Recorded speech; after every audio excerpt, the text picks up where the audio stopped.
Stewart Walker's here. He is the Code Administration Director. Welcome to the program. Thank you. Okay. If people... For the city of Lubbock. For the city of Lubbock, yeah. If people have weeds that are growing and out of control, or grass that's growing and out of control, and I know you guys are cutting people a little bit of slack because it's kind of hard. There are a lot of people that I know that don't even own a lawnmower. Mm-hmm. A lot of people use, lawn services. Mm-hmm. So, and you sit there and you try and get a lawn service to show up, it ain't happening. Right. A lot of them, we've got fewer lawn services this year because we're coming out of the drought.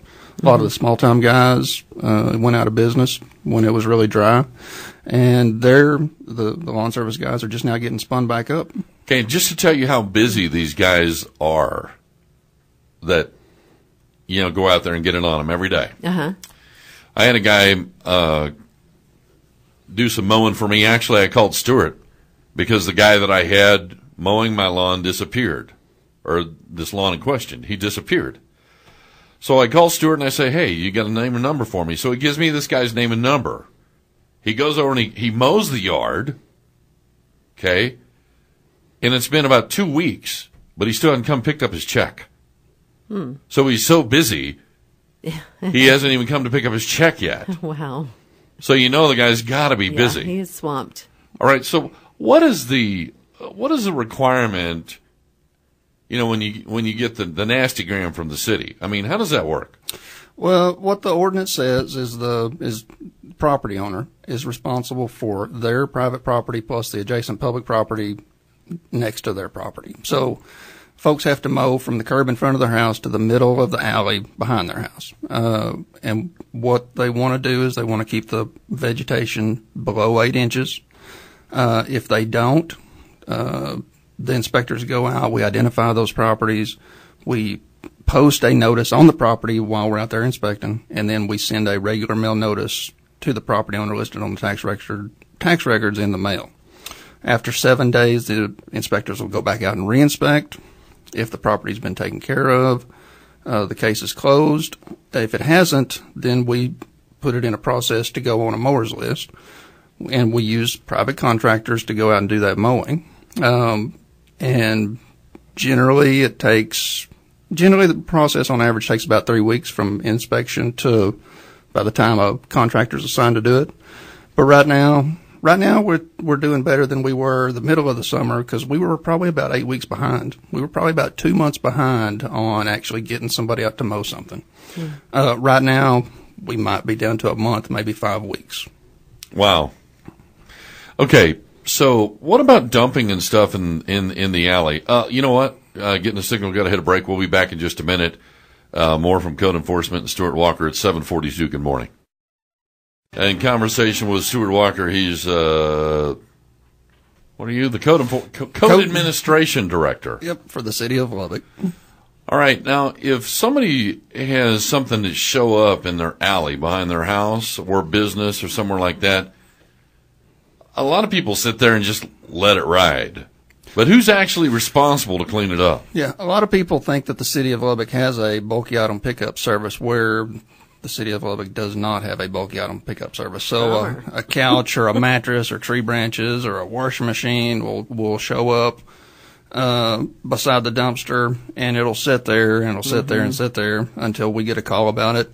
And then we actually notify the property owner who's adjacent to where that stuff is sitting.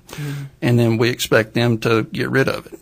A lot of times, we'll have the resources, we'll have some manpower, or we'll have a truck available, and we can assist somebody who doesn't, who's not able to do that.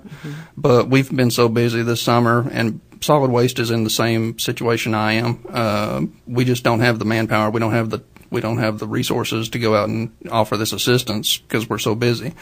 So we've been referring people to the recycling centers around town. There's 4 recycling centers that are provided to the citizens of Lubbock where they can take stuff and dispose of it for free. And what kind of items are you talking about? Bulky items that necessarily won't fit inside the dumpsters. So we're talking like mattresses and appliances, tree branches. The drought over the last couple of years has knocked out quite a few trees, so people are cutting down trees. So those are perfect examples of things to take to the recycling centers and dispose of them free of charge. Okay, now these centers are located at 1631 84th Street. That's 84th and P. North side, 2008 Municipal Drive. That's 4th Street exit from I-27, and you can follow the signs. It's basically by Meadowbrook Golf Course. Yeah, Meadowbrook. South Milwaukee, 7308, 73rd Milwaukee. It's west of the groundwater storage reservoir. And on North Quaker and Adrian is north of the water, ground storage reservoir there. Yeah, just north of the Clovis Highway. And the hours are very convenient. It's 8 to 5:30, even on Saturdays, Monday through Saturday. So if you're doing some cleaning out on your Saturday, you have a place that you can take it. You bet. Okay, now maybe you'll know what this means, but we had a drive-by caller. Let me just read it to you what it was. Asking about RV and camper parking in front of homes when doing maintenance on them. Sure. In residential zones, RVs and oversized trailers can be parked in your driveway without blocking the sidewalk for 48 hours out of a 5-day period. So that's for loading and unloading. So you can bring your RV in, get ready to go out or clean it up. Get ready to go out, go on your trip, come back. You've got 48 more hours to unload it and get it ready to go back to storage. Okay. We had another caller question too, didn't we? No, that was somebody that was wanting to talk to Stewart, I think, offline. Oh, okay. Yeah. So anyway, the thing is, now the ordinances, in this past years and years and years ago, I know there was a big stink about it. What is the length of an RV that you can park in your driveway legally? Is it 24 feet or less? There is actually not a length associated with an RV. Any RV, except for pop-up campers, cannot be parked in the front yard in a residential neighborhood unless you have a variance.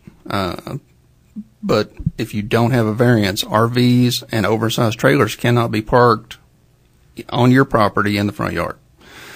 The street is a different story.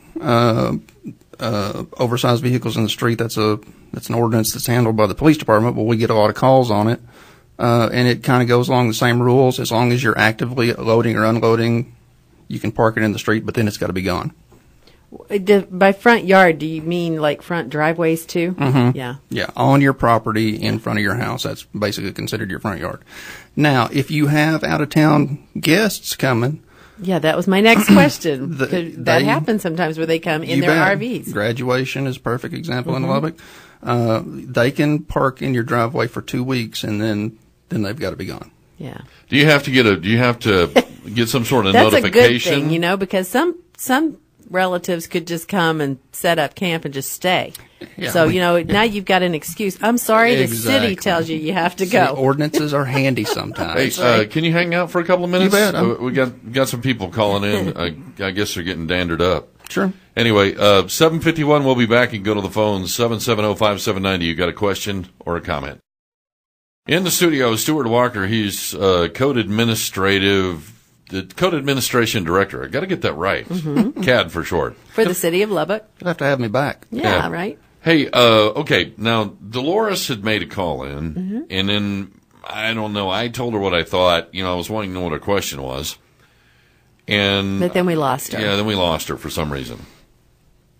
But anyway, she's got a rental property. I guess it's close to her. And people that move out throw stuff in the alley. And then people that move in throw stuff in the alley.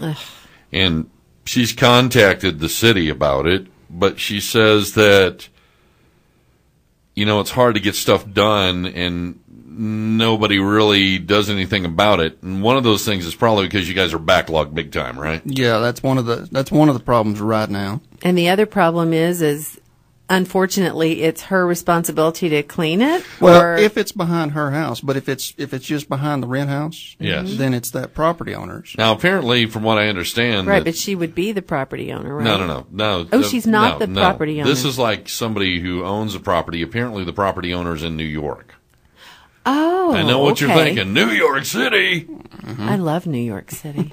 But anyway, so she's not the property owner. No, but there's a rental property that's close to her, and so the people that move in and out so are it's like her neighbors are dumping. But see, the thing is the thing called due process. They have to send the notice out, and because that is so annoying. That is so annoying. you have a property owner that's that in New York. Do behind you your have to give house. them a longer period of time to respond or anything? No, we just give them the 7 days. We give them the 7 days to take care of the problem. After the 7 days, that's when it gets into the abatement process, and we'll send a contractor. So if you're a property owner and you have renters that are doing that, you just contact the renters and say, clean up your stuff? Well, initially we do. We will post the property, but a lot of times the renters are already gone, or the renters are gone, and it was actually somebody the property owner hired to go clean out the property. Yeah. Maybe not a professional property maintenance company or something along those lines. Now, one of the things that may alleviate, Dolores's issue is we only have to send out one notice per year. And I start my weed season off March of every year. So March to March, if a property owner gets a notice for rubbish in the alley, we don't have to go through the 7-day thing again. It can go automatically on a mowers list, and we'll send a contractor. But, this summer being as busy as it has been, it may take a little bit longer. Yeah. Well, I hope that gets fixed. Hey, man, thanks for coming and sharing. You bet. Yeah, thanks for what you do. Sorry you're so snowed under. Well, it's all right. We'll get there. I feel for you, man, because your occupation, you're always dealing with somebody else's problem. Right. And that's one of the joys of my job is education. All right. Hey, man, thanks. Stewart Walker, Code Administration Director, City of Lubbock. Have you back sometime. You bet. Appreciate it.